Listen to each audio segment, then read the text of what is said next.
In occasione della fiera di San Benedetto mi è stata concessa la sala civica per avere la possibilità di mettere in mostra i miei tavolini, cominciato a fare dal 2002 fino all'ultimo che ho terminato 15 giorni fa.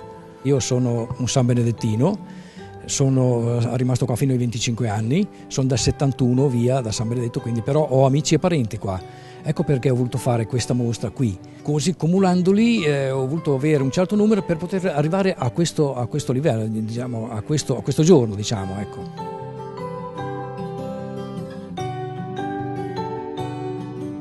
Il pioppo che serve per la base, il noce chiaro, noce scuro, l'acero che è bianco, il pero rosso, il ciliegio rosso uguale. Attraverso questi legni, attraverso il colore di questi legni si formano le figure, quindi i triangoli, non triangoli, quelle robe lì, la tarsia è fatta in questo modo, diciamo, ecco, rappresenta appunto tutto quello che uno ha in mente di fare.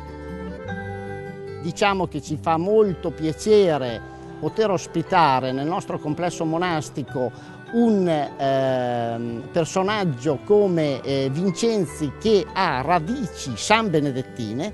Questo vuol dire, rappresenta per noi un valore aggiunto, perché c'è stato un ritorno a casa di una persona che ha dimostrato con le sue opere il suo talento e la sua passione, e soprattutto ha dimostrato la riscoperta delle nostre radici e delle nostre tradizioni. Rolo vanta una lunga tradizione artistica che risale all'Alto Medioevo e abbiamo un museo nel nostro comune. Oramai dal punto di vista produttivo questa tradizione si è un po' persa, ma continua a livello hobbistico.